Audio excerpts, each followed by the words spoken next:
Welcome everyone, I'm Blake from Bourbonr. This is another Bourbonr review. Tonight going to be reviewing Barrell Bourbon Batch 13.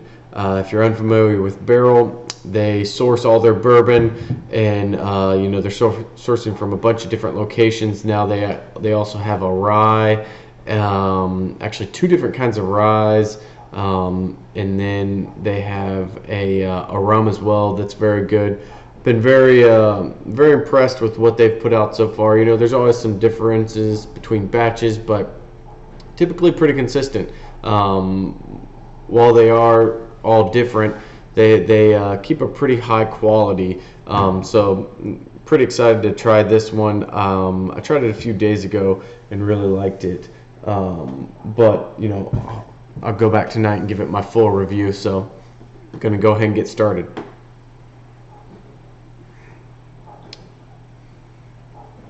So Barrell sources a lot of their stuff from Tennessee. Not many Tennessee distilleries are selling bulk bourbon, you know, or have the capacity. There's basically just Pritchard's, Dickel, and Jack Daniel's. I think it has to be Dickel. That's kind of the agreed upon source for them. While Barrell doesn't disclose that, it's basically guaranteed to be Dickel. With those kind of Tennessee whiskeys, you get a lot of a heavy, grainy, corny taste. This one's blended with some Indiana bourbon, which, you know, there's only one option for that. It's MGP. As most of you know, MGP supplies Smooth Ambler, High West, a lot of these other big brands. And if you're interested in that, check out my MGP mash bill breakdown on Bourbonr.com. So this is actually a 5 and 8 year bourbon from, well, I'm not going to say MGP, but from Tennessee and Indiana. Source is unknown, but like I said, it's most likely Dickel and MGP.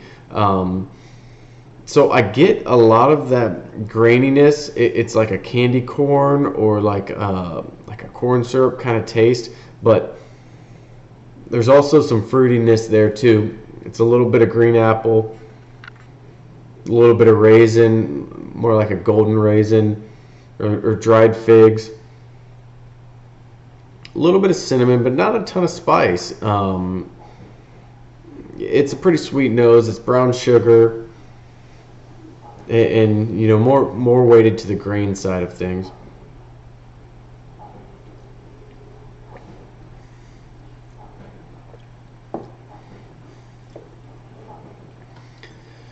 The taste is, you get a little bit of that sweetness, and it definitely has some heaviness to it, but it's much more lighter and fruitier than I would expect. It almost has like a red Twizzler taste. There is some berries, and it's really interesting because I would have never picked this as having 5-year-old bourbon in it. You know, I've had some 5-year-old bourbons that just still have that young greenwood taste to them. I don't get any of that at all. It's actually very complex.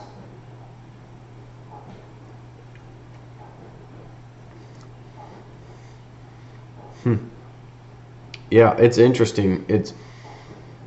So I'm getting a little more of the golden raisin. There's a little oak on the finish, but not much, which I guess you don't expect much of that on a 5 to 8 year old bourbon. I don't know the exact percentages of how much was 5, how much was 8. As best I could get out of the brand, it's probably 3/4 5-year-old and 1/4 8.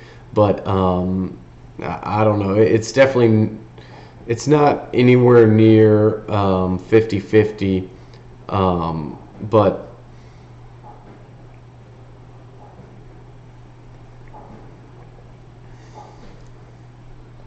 man, now it's going into almost like a red hot candy.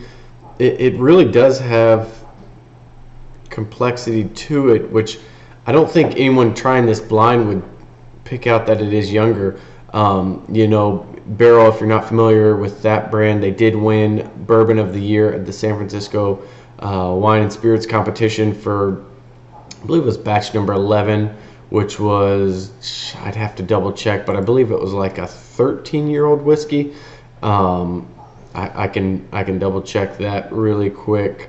But so they won. That was kind of a big shocker because, you know, they're not a huge brand. While they can be found in a lot of different states, they're still a relatively smaller brand and a newcomer to the bourbon game. They just started releasing bourbon about 3 years ago, I believe it was. As of now, they've started their own distillery, so they have a distillery in Kentucky. They're building that out. It's not up and running just yet, but I know they do have plans to start distilling their own stuff. So this is a really good release from them.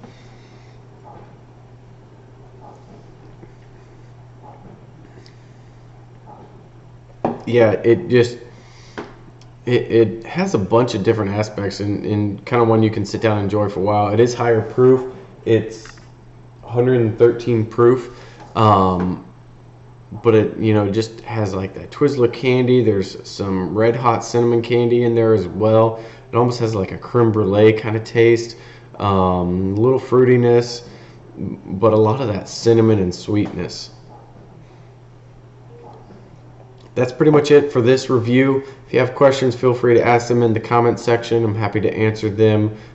Thanks again for watching.